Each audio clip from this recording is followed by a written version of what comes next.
Hello दोस्तों, आज मैं आप लोगों को उत्तर प्रदेश उच्च न्यायालय ग्रुप सी और ग्रुप डी की जो भर्ती है उसका पहला प्रैक्टिस सेट्स कराने जा रहा हूँ। इससे पहले मैंने इसी चैनल पर दिलबाग एसपी पर ही आप लोगों के लिए इलाहाबाद हाई कोर्ट के ग्रुप सी और ग्रुप डी के जो प्रीवियस ईयर पेपर हैं 2017 और 2019 सीडी के क्वेश्चन पेपर्स डाल रखे हैं। आप उन्हें भी देख सकते हैं। नीचे प्लेलिस्ट का लिंक डिस्क्रिप्शन में आपको मिल जाएगा। चलिए देर न करते हुए चलते हैं अपनी टॉपिक पर। क्वेश्चन नंबर 1 की अगर बात करते हैं तो निम्नलिखित में से कौन स्वर नहीं है, मतलब व्यंजन है, तो इसका ऑप्शन नंबर डी बिल्कुल सही आंसर होगा। क्वेश्चन नंबर नेक्स्ट की अगर बात करते हैं तो निम्नलिखित में से अंतःस्थ व्यंजन है, ये अंतःस्थ है, आप इसे अंतःरत ना पढ़ें। तो इसका सही ऑप्शंस होगा वो होगा ऑप्शन नंबर डी, क्योंकि यह व रलय अंतःस्थ होते हैं। नेक्स्ट की बात करते हैं, निम्नलिखित में से कौन सा शब्द तत्सम है, तो इसमें ऑप्शन नंबर सी जो है बिल्कुल सही आंसर होगा। अग्र जो है वो तत्सम है। क्वेश्चन नंबर नेक्स्ट की तरफ चलते हैं। आँख का पर्यायवाची नहीं है पूछा है आपसे, तो इसका जो बिल्कुल सही आंसर होगा वो ऑप्शन नंबर डी होगा। अतुल जो है वो आँख का पर्यायवाची नहीं होता। यहाँ क्वेश्चन नंबर 5 की नेक्स्ट की तरफ चलते हैं। तो यहाँ पर आपसे विलोम शब्द पूछा है, तो अवराचीन का जो विलोम शब्द होता है वो प्राचीन होता है, तो ऑप्शन नंबर बी बिल्कुल सही होगा। क्वेश्चन नंबर नेक्स्ट की तरफ चलते हैं। पंच शब्द का अनेकार्थी नहीं है, मतलब पंच शब्द का इनमें कौन सा अर्थ नहीं है, तो वो होगा आपका पंचानन। ऑप्शन नंबर डी बिल्कुल सही होगा। क्वेश्चन नंबर 7 की तरफ चलते हैं। निम्नलिखित में कौन सा पीछे चलने वाला शब्द समूह हेतु एक शब्द है, उसका जो सही आंसर होगा वो होगा अनुगत। ऑप्शन नंबर ए बिल्कुल सही होगा। क्वेश्चन नंबर नेक्स्ट, मनगढ़ंत का आपको लिंग बताना है। मनगढ़ंत का लिंग जो है वो उभयलिंगी होता है, इसका कोई लिंग नहीं होता। भरोसे से शब्द का कौन सा, भरोसे में शब्द का कौन सा रूप है, भरोसे में आपका भरोसा जो शब्द है वो संबंध बोधक होता है। ऑप्शन नंबर सी बिल्कुल सही आंसर होगा। क्वेश्चन नंबर नेक्स्ट की तरफ चलते हैं। कला का अंतिम और सर्वोच्च ध्येय सौंदर्य है। वाक्य में आपको विशेषण बताने हैं कि इस वाक्य में कितने विशेषण हैं, तो इस वाक्य में 3 विशेषण हैं। एक इसमें अंतिम विशेषण है, एक सर्वोच्च विशेषण है और दूसरा इसमें ध्येय विशेषण है। क्वेश्चन नंबर नेक्स्ट की तरफ चलते हैं। क्वेश्चन नंबर नेक्स्ट है, अधिमानता में प्रयुक्त उपसर्ग बताएं। अधिमानता में कौन सा उपसर्ग है, तो अधिमानता में अधि उपसर्ग है। ऑप्शन नंबर सी बिल्कुल सही होगा। अत्यधिक का शुद्ध संधि विच्छेद क्या होगा, अत्यधिक का संधि विच्छेद जो होता है वो अति प्लस अधिक होता है। Option number B. Question number next की तरफ चलते हैं। जल्दी में कौन सा समास है, यहाँ पर आपसे समास पूछा है, तो जल्दी में आपका तत्पुरुष समास होता है। क्वेश्चन नंबर नेक्स्ट की तरफ चलते हैं। 3 लोगों से मथुरा न्यारी, 3 लोगों से मथुरा न्यारी, यहाँ इसका अर्थ होगा सबसे निराला।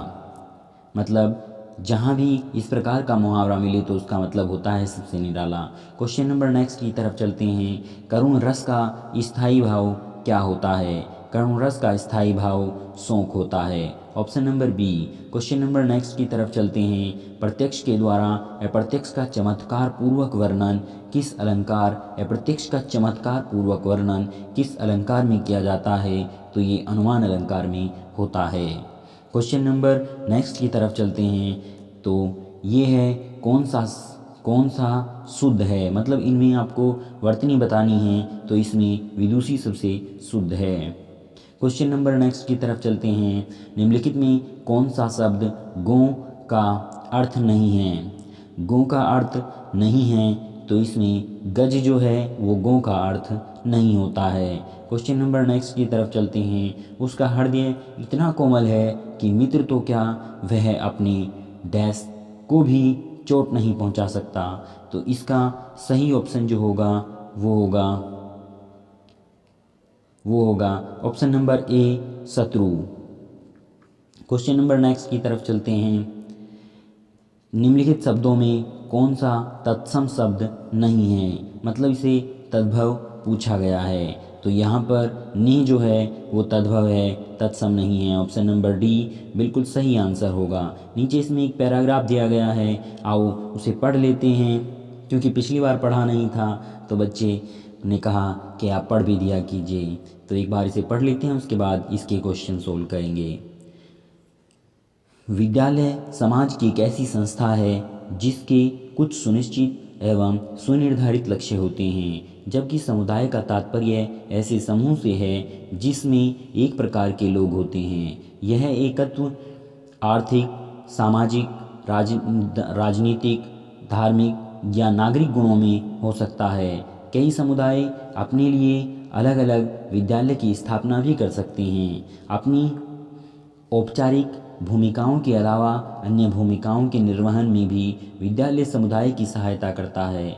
इसके लिए आवश्यकता पड़ने पर समुदाय के क्रियाकलापों में भी वह हस्तक्षेप करता है। उदाहरण के स्वरूप प्रौढ़ शिक्षा, स्त्री शिक्षा, स्वास्थ्य संबंधी जानकारियों को अभिभावकों तक पहुंचाने में भी विद्यालय यथासंभव समुदाय की सहायता करता है एवं आवश्यकता पड़ने पर हस्तक्षेप भी करता है। अभिभावक एवं विद्यालय एक दूसरे के संपर्क में रहते हैं। अभिभावक समुदाय की आवश्यकताओं से परिचित होते हैं तथा विद्यालय को भी इनसे अवगत कराने में महत्वपूर्ण भूमिका निभाकर बीच की व्यवहार्य कड़ी का काम करते हैं। उदाहरण स्वरूप समुदाय की आवश्यकताओं के अनुरूप अभिभावकगण प्रौढ़ शिक्षा, स्त्री शिक्षा इत्यादि में सहायता के लिए विद्यालय से अनुरोध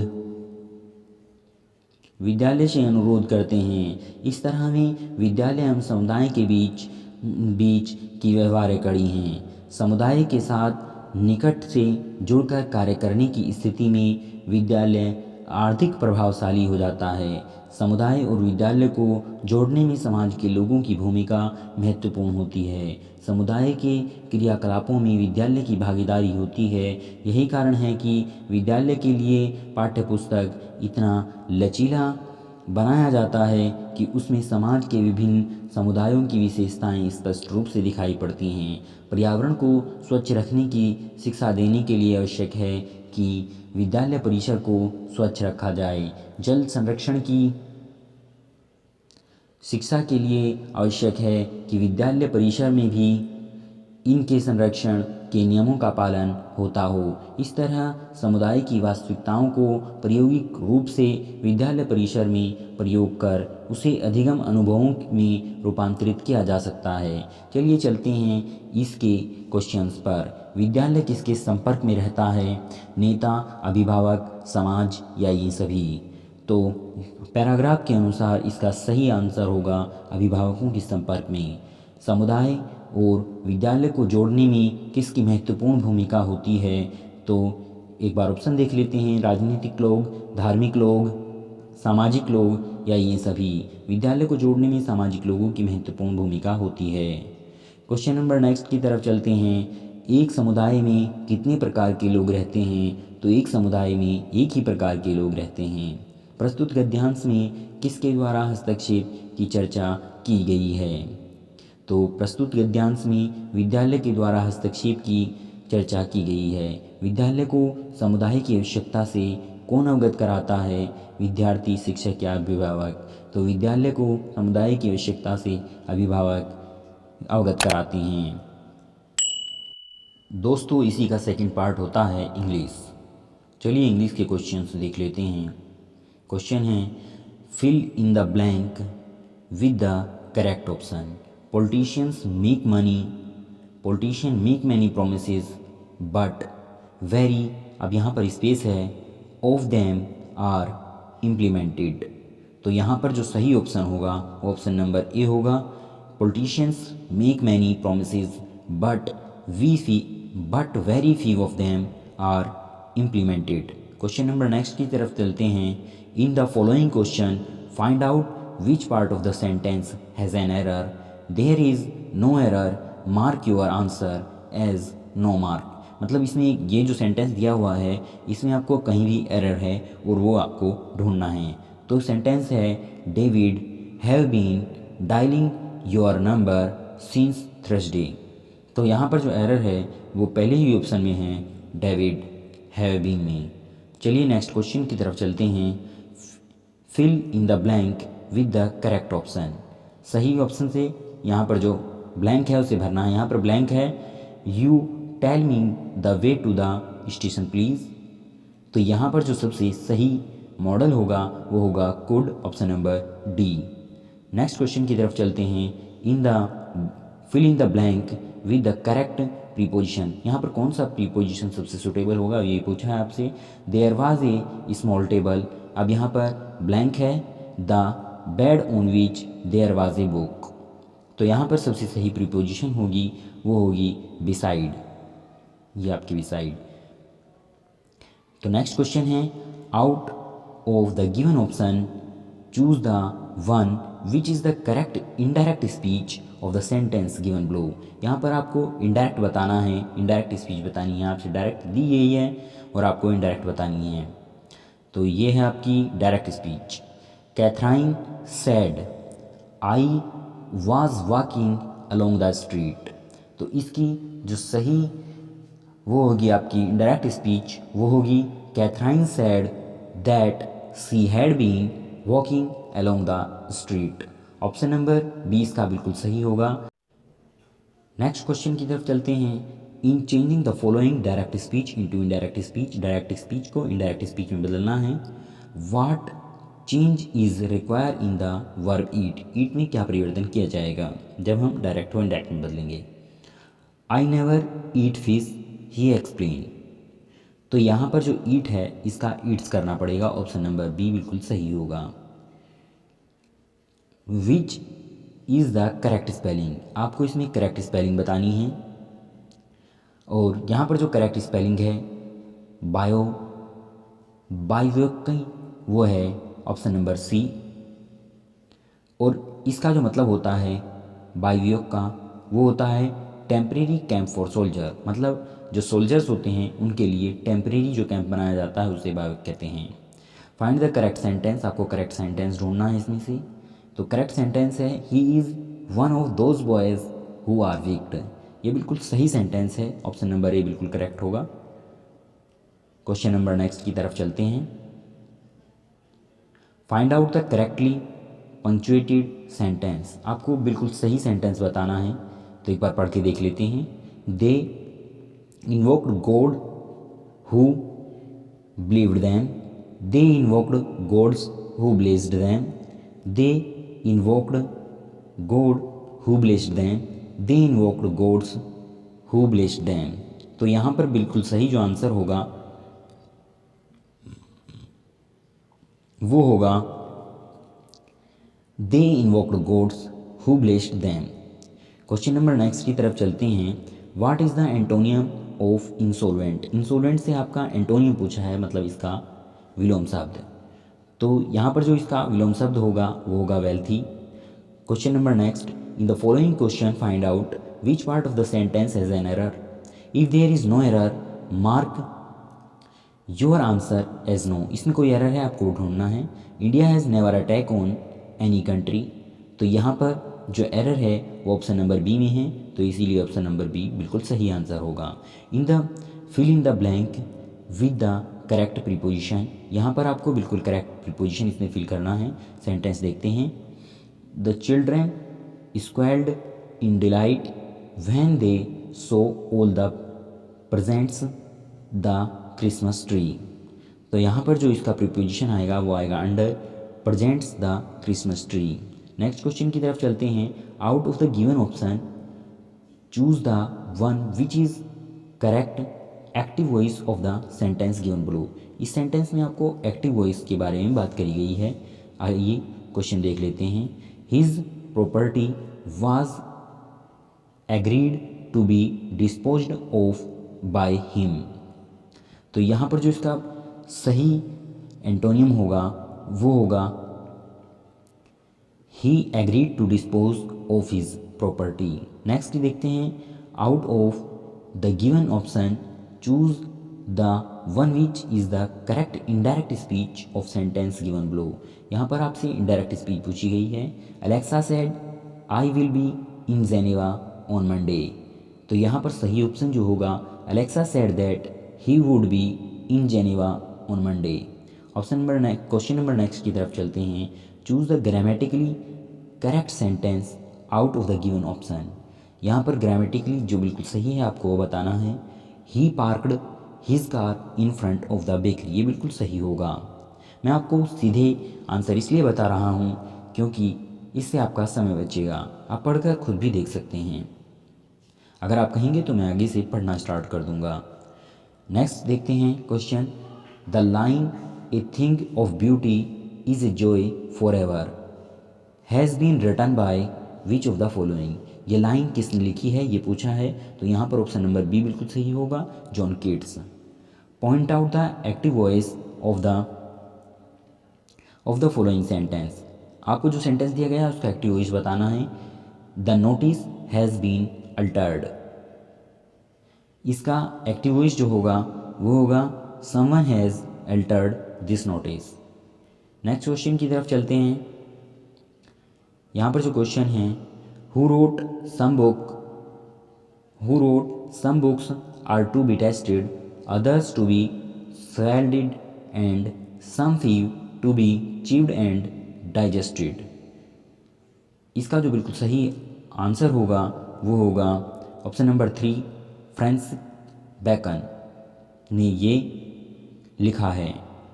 fill in the blank with the correct preposition. यहाँ पर आपको करेक्ट प्रीपोजिशन के बारे में बात की गई है, आपको करेक्ट प्रीपोजिशन बतानी है।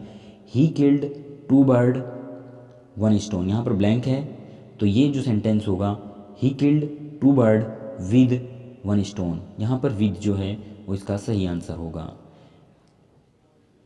Question number next, pick out the comparative form of the sentence. Comparative form बतानी है। He is as wise as Solomon, तो यहाँ पर जो इसकी कंपैरेटिव फॉर्म होगी वो होगी Solomon is not wiser than he is. अब यहाँ पर एक पैसेज दिया गया है, आप एक बार पैसेज पढ़ लें, मैं डायरेक्ट आपको ऑप्शन बता दूंगा। मैं स्क्रॉल कर रहा हूँ, धीरे धीरे आप इसे एक बार पढ़ लीजिएगा ज़रूर। आप पॉज करके भी पढ़ सकते हैं, अगर आप डायरेक्ट पढ़ सकते हैं तो इसमें बड़ी अच्छी बात है। अगर मैं पढ़ूंगा तो उससे आपका ज़्यादा टाइम लगेगा लेकिन कोई फ़ायदा नहीं होने वाला। अब चलिए मैं आपको जल्दी से इन क्वेश्चंस के आंसर बता देता हूँ जिससे आप बाद में मिला सकते हैं। आप इसे एक बार अपने घर पर आपसे ज़रूर लगाइए, ये मेरी आपसे रिक्वेस्ट है, उससे आपको बहुत ज़्यादा फ़ायदा होगा। हेज़ल फेल्ट, तो इसका आंसर होगा inequalities within civil society bring overall efficiency. ये आंसर जो मैं बता रहा हूँ ये मैंने पहले ही निकाल कर रखे हुए हैं, इससे जो आपने पहला पढ़ा है उसी से। क्वेश्चन नंबर नेक्स्ट की तरफ चलते हैं। Marx was Hegelian because he agreed with Hegel's description of civil society as a form of market society.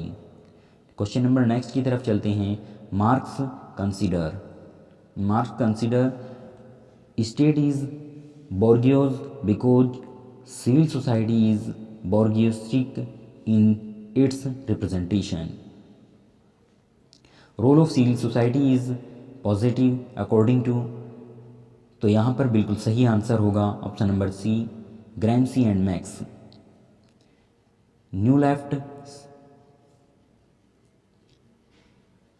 Left supported the civil society because it supports people in case of trouble from state of market. Next देख लेते हैं, ये है आपकी GS में कुछ questions दिए गए हैं वो आपके देख लेते हैं।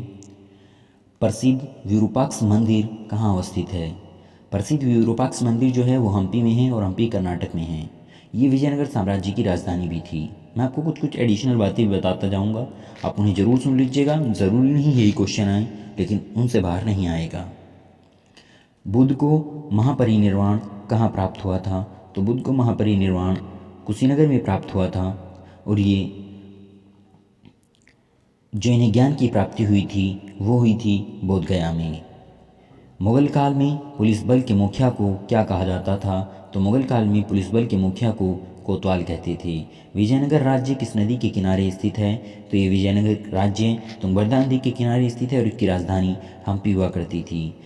भारत में राष्ट्रगान को संविधान सभा द्वारा कब ग्रहण किया गया? तो भारत के राष्ट्रगान को संविधान सभा द्वारा 24 जनवरी 1950 को ग्रहण किया गया। चक्रवर्ती राजगोपालाचारी से पूर्व भारत के गवर्नर जनरल कौन थे? तो चक्रवर्ती राजगोपालाचारी जो हैं वो पहले भारतीय गवर्नर जनरल थे और इनसे पहले जो थे वो अंग्रेज़ थे और वो था लॉर्ड माउंटबेटन। आज़ादी के समय भी लॉर्ड माउंटबेटन ही थे। भारत का संविधान लिखा गया था 2 साल 11 महीने 18 दिन यानी 2 वर्षों से अधिक किंतु 3 वर्षों से कम की अवधि के लिए। क्वेश्चन नंबर नेक्स्ट की तरफ चलते हैं। संविधान के किस अनुच्छेद के प्रावधानों के अंतर्गत भारत सरकार ने भारत रत्न और पद्मश्री को प्रारंभ किया था?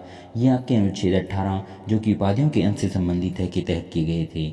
इसमें आपको बता दूं अनुच्छेद 17 जो है प्रतिष्ठा से है और जी आपका अनुच्छेद 15 है वो आपका है धर्म, लिंग, निवास स्थान के आधार पर कोई भी विभेद नहीं किया जाएगा। निवास स्थान नहीं होगा, वो जन्म स्थान होगा। तो अगर मैं नेक्स्ट क्वेश्चन की बात करता हूँ, कौन सा जिला भारत की अंतर्राष्ट्रीय सीमा पर है? तो ये है आपका, यहाँ पर 4 ऑप्शन दिए गए हैं, गोरखपुर, जयपुर, कुलेर और किन्नौर। तो किन्नौर जो है आपका वो अंतर्राष्ट्रीय सीमा पर है और इसका हेडक्वार्टर जो है वो रिकांगपिओ है और ये आपके हिमाचल प्रदेश में है। परिक्षेत्रीय मृदा को किस नाम से जाना जाता है? परिक्षेत्रीय मृदा जो होती है उसे ट्रांसपोर्टेड सॉइल भी कहते हैं। वैज्ञानिक अनुमान से इस ग्रह पर कितने वृक्ष हैं? तो इस ग्रह पर 3 ट्रिलियन वृक्ष हैं और प्रति व्यक्ति अगर वृक्षों की संख्या पूछी जाए तो वो 422 वृक्ष प्रति व्यक्ति आते हैं। क्वेश्चन नंबर नेक्स्ट, 1 घंटे के समांतर में देशांतरीय दूरी होगी, मतलब देशांतरों की जो दूरी होगी, पृथ्वी जो है 360 डिग्री घूम जाती है 24 घंटे में। तो जब हम 24 से 360 को डिवाइड कर देंगे तो यह आता है 15। तो यहाँ पर 1 घंटे में कितनी घूमी? 15। क्वेश्चन नंबर नेक्स्ट, वन्यजीव संरक्षण अधिनियम 1972 के अनुसार निम्नलिखित में से किस अनुसूची में निरपेक्ष पूर्ण संरक्षण और अपराध के लिए प्रावधान हैं? तो वन्यजीव संरक्षण के लिए जो निरपेक्ष पूर्ण संरक्षण और अपराध के लिए प्रावधान किए गए हैं वो अनुसूची 1 और अनुसूची 2 में किए गए हैं। तो इनमें ऑप्शन नंबर डी आपका बिल्कुल सही होगा। अब ये कहता है नेक्स्ट क्वेश्चन में, ट्रांसफॉर्मर की खोज किसने की है? तो ट्रांसफॉर्मर की जो खोज है वो की है माइकल फैराडे ने। ये बिल्कुल सही ऑप्शन होगा। रेडियोधर्मिता किस में मापी जाती है? रेडियोधर्मिता गीगर मोलर काउंटर पर नापी जाती है। नेक्स्ट क्वेश्चन की बात करते हैं, खाना पकाने की गैस में 90% से अधिक क्या होती है? खाना पकाने की गैस में 90% से ज़्यादा आपकी ब्यूटेन होती है। पेट्रोल का तेल किसे कहा जाता है? पेट्रोल का तेल आपका सल्फ्यूरिक एसिड को कहा जाता है। इसका जो फॉर्मूला है वो है H2SO4, ये इसका फॉर्मूला होता है।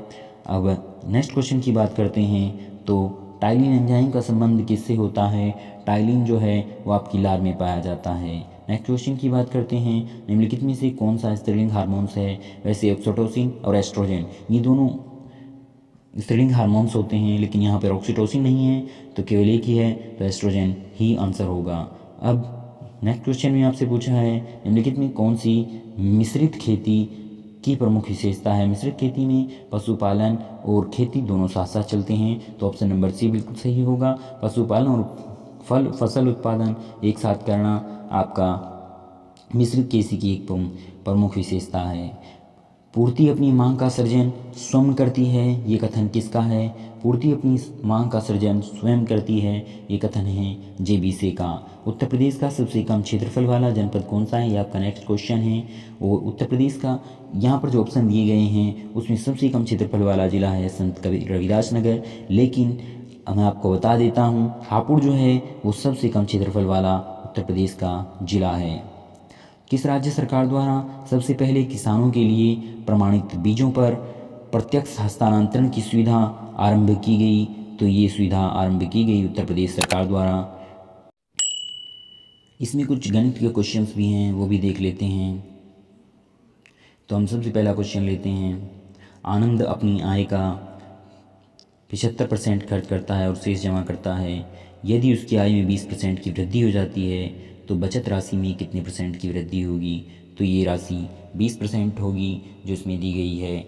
आपको इसी वीडियो के डिस्क्रिप्शन में एक टेलीग्राम का लिंक मिलेगा, आप वहां पर जा सकते हैं और वहां पर आपको इन क्वेश्चंस का डिटेल सॉल्यूशन भी मिल जाएगा। अगर मैं यहाँ पर डिटेल सॉल्यूशन दूंगा तो वीडियो बहुत लंबी हो जाएगी, फिर आपको देखने में दिक्कत होगी। इसी के नीचे टेलीग्राम का लिंक है, आप उस पर ज्वाइन कर लीजिए। आपको वहाँ पर वीडियो की भी और आपको इनकी PDF की भी जानकारी मिलती रहेगी। चलिए नेक्स्ट क्वेश्चन की तरफ चलते हैं। वृत्त की परिधि 4P है, यदि इसकी परिधि 8P कर दी जाए तो इसका क्षेत्रफल कितने गुना होगा? तो इसका क्षेत्रफल जो है वो 4 गुना हो जाएगा। रमेश अपने घर से 12 किलोमीटर प्रति घंटा की गति से विद्यालय जाता है, तो वह 20 मिनट में विद्यालय पहुंच जाता है। वह अपनी गति से कितने किलोमीटर प्रति घंटा कर दे वह विद्यालय 15 मिनट में ही पहुंच जाए? तो इसका सही आंसर होगा 16 किलोमीटर प्रति घंटा कर देगा तो वो पहुंच जाएगा। नेक्स्ट क्वेश्चन की तरफ चलते हैं। 16, 14, 18, 20 का माध्य क्या होगा? तो इसका जो माध्य होगा वो होगा 17। यहाँ पर एक क्वेश्चन और दिया गया है। यहाँ पर 3 घड़ियाँ हैं जो क्रम से 36, 40 और 48 सेकंड के अंतराल पर बजती हैं। एक समय विशेष पर वे एक साथ बजने लगती हैं, वे कितने समय के बाद एक साथ बजने लगेंगी? तो यहाँ पर जो बिल्कुल सही ऑप्शन होगा वो 12 मिनट होगा। 12 मिनट के बाद वे अपने आप दोबारा से बजेंगी, एक साथ बजेंगी तो मैं पहले भी, लेकिन कविता ने जनवरी 2008 के महीने की साप्ताहिक परीक्षाओं में गणित में 25 में से 16, 14, 18 और 20 अंक प्राप्त किए। कविता का आपसे माध्य पूछा गया है, तो यहाँ पर जो माध्य होगा वो आपका ऑप्शन नंबर C 17 होगा। एक त्रिभुज का परिमाप होता है, त्रिभुज का जो परिमाप होता है वो शीर्ष लंब की लंबाई से बड़ा होता है। यहाँ पर ऑप्शन नंबर B बिल्कुल करेक्ट होगा। क्वेश्चन नंबर नेक्स्ट की तरफ चलते हैं। 40 किलोमीटर प्रति घंटा की चाल से चल रही गाड़ी दूसरी 60 किलोमीटर प्रति घंटा की चाल से, दोनों एक दूसरे के विपरीत दिशाओं में, विपरीत दिशा का होना बहुत ज़्यादा ज़रूरी है, क्योंकि इसमें रिलेटिव स्पीड निकालने के लिए आपको दोनों को जोड़ना पड़ता है। चल रही हैं धीमी चाल से चलती हुई गाड़ी ज़्यादा चाल से चलती हुई गाड़ी पर बैठे हुए व्यक्ति को 9 सेकंड में पार कर पाती है। धीमी चाल से चल रही गाड़ी की लंबाई क्या होगी? तो यहाँ पर जो लंबाई आती है वो आएगी 250 मीटर। क्वेश्चन नंबर नेक्स्ट की तरफ चलते हैं। गुरप्रीत 2 घड़ियाँ 1955 प्रति घड़ी की दर से बेचता है। एक पर उसे 15% का लाभ और दूसरी पर 15% की हानि होती है। उसे कितने % का लाभ या कितने % की हानि होगी? तो इस क्वेश्चन में 90 की हानि होगी। ऑप्शन नंबर B बिल्कुल करेक्ट होगा। क्वेश्चन नंबर 85 की तरफ चलते हैं। तो ये है 50 किलोमीटर की दूरी तय करने में मैंने पाया कि यात्रा का 3/5 भाग अभी शेष है। यात्रा की कुल दूरी कितनी है? तो यहाँ पर बिल्कुल सही आंसर जो आ रहा है वो 125 किलोमीटर, ऑप्शन नंबर B होगा। क्वेश्चन नंबर नेक्स्ट की तरफ चलते हैं। एक चिड़ियाखाने में कबूतर और खरगोश हैं। यदि उनके सिरों को गिना जाए तो उनकी संख्या 90, उनके पैरों की संख्या 224 है। चिड़ियाखाने में कबूतरों की संख्या कितनी होगी? तो ये होगी 68, ऑप्शन नंबर A बिल्कुल करेक्ट होगा। आपकी पुस्तक की अलमारी में आपकी मनपसंद 5 पुस्तकें हैं। यदि आप उन 5 पुस्तकों को हर संभव आयोजन में रखना चाहते हैं तो हर आधे मिनट में एक पुस्तक हटाते हैं तो उन्हें व्यवस्थित करने में कितना समय लगेगा? तो यहाँ पर जो आपका आंसर आ रहा है 1 घंटा उनको व्यवस्थित करने में लग जाएगा। क्वेश्चन नंबर नेक्स्ट की तरफ चलते हैं। नीमो की आयु 1 साल 1 महीना है। शाम की आयु 18 साल 7 महीने है और बानो शाम से उतनी ही बड़ी है जितनी नीमो से छोटी है। बानो की आयु क्या होगी? बानो की आयु होगी 20 साल 10 महीने। अब नेक्स्ट क्वेश्चन की तरफ चलते हैं। यहाँ है कि यदि एक टंकी में 80 लीटर पानी आता है तो आधी टंकी में पानी की मात्रा कितनी होगी? 89 क्वेश्चन का आंसर होगा option number A 40 litre. Question number 90 की अगर बात की जाए तो यहाँ पर है, यदि 21 गायें उतना चारा खाती हों जितना 15 भैंसें, तो कितनी गायें उतना चारा खाएंगी जितना 35 भैंसें? तो यहाँ पर ऑप्शन नंबर A बिल्कुल करेक्ट होगा, यही इसका आंसर होगा। क्वेश्चन नंबर नेक्स्ट की तरफ चलते हैं। 24 लड़के तथा उनके शिक्षक की औसत आयु 15 वर्ष है। यदि शिक्षक की आयु को हटा दिया जाए तो औसत आयु में 1 वर्ष की कमी आती है। शिक्षक की आयु क्या होगी? तो शिक्षक की आयु 39 ईयर होगी। ऑप्शन नंबर बी बिल्कुल करेक्ट होगा। आप इसका आंसर देखने के लिए नीचे टेलीग्राम का ग्रुप है, वहाँ पर आपको आंसर्स की PDF मिल जाएगी डिटेल सॉल्यूशन के साथ में, आप वहाँ से देख सकते हैं। 10 छात्रों के एक समूह आपस में एक दूसरे से हाथ मिलाते हैं तो कुल कितनी बार वे हाथ मिलाएंगे? तो यहाँ पर वे मिलाएंगे 45 बार हाथ। किसी धनराशि पर 8% ब्याज की दर से 2 वर्ष के चक्रवृद्धि ब्याज तथा साधारण ब्याजों का अंतर 768 है। धनराशि कितनी होगी? 1,20,000। दो संख्याओं का अनुपात 3:4 है और महत्तम समापवर्तक 4 है, तो उनका लघुत्तम समापवर्तक क्या होगा? तो उनका लघुत्तम समापवर्तक होगा 48। Option number D. एक बाजार में व्यक्तियों का औसत रविवार के दिन 510, सप्ताह के बाकी दिनों में 240, रविवार से शुरू होने वाले 30 दिनों के माह में प्रतिदिन कितने व्यक्तियों की औसत होगी? यहाँ पर बिल्कुल सही आंसर होगा ऑप्शन नंबर डी, 2। यदि 2 मेज 3 कुर्सियों का मूल्य 3500 है जबकि 3 मेज और 2 कुर्सियों का मूल्य 4000 है, तो आपको बताना है प्रत्येक मेज का मूल्य कितना है। तो यहाँ पर अगर हम सोल्व करते हैं तो आपका जो मूल्य है वो निकल कर आता है 750। नेक्स्ट क्वेश्चन की तरफ चलते हैं। पहली 5 अभाज्य संख्याओं का योग क्या होता है? पहली 5 अभाज्य संख्याओं का योग होता है 28 मतलब 28। क्वेश्चन नंबर नेक्स्ट की तरफ चलते हैं। 3 संख्याओं का अनुपात 1:2:3 और उनका महत्तम समापवर्तक 12 है, तो ये संख्याएं कौन सी हो सकती हैं? आपको ये बताना है। तो यहाँ पर जो सबसे सही आंसर होगा वो होगा 12, 24 और 36, मतलब option number D. Next question की तरफ चलते हैं। एक कंपनी की वार्षिक आय हर 1 वर्ष में दुगनी हो जाती है। यदि प्रारंभिक आय 4 लाख थी तो 5 वर्ष बाद कंपनी की आय क्या होगी? तो 5 साल बाद कंपनी की आय 1.28 करोड़ होगी। ऑप्शन नंबर बी बिल्कुल सही होगा। क्वेश्चन नंबर नेक्स्ट की तरफ चलते हैं। एक टैंक की नली में एक छेद पूरे टैंक को 6 घंटे में खाली कर सकता है और 4 लीटर प्रति मिनट की दर से एक पाइप टैंक को भरता है। जब टैंक पूरा भरा हो तो पाइप को खोल दिया जाए तो छेद द्वारा 8 घंटे में खाली हो जाता है। टैंक की आपको क्षमता बतानी है। तो यहाँ पर जो इसका बिल्कुल सही आंसर होगा वो होगा 5760 लीटर, अर्थात ऑप्शन नंबर बी। वीडियो को देखने के लिए धन्यवाद। और अगर आपको इस मैथ के सवालों का सॉल्यूशन चाहिए तो नीचे डिस्क्रिप्शन में आपको एक टेलीग्राम का लिंक मिलेगा, वहाँ पर उस सॉल्यूशन की आपको PDF मिल जाएगी। दोस्तों देखने के लिए थैंक यू और अपने दोस्तों के साथ ज़्यादा से ज़्यादा शेयर करें, यही मेरी आपसे रिक्वेस्ट है।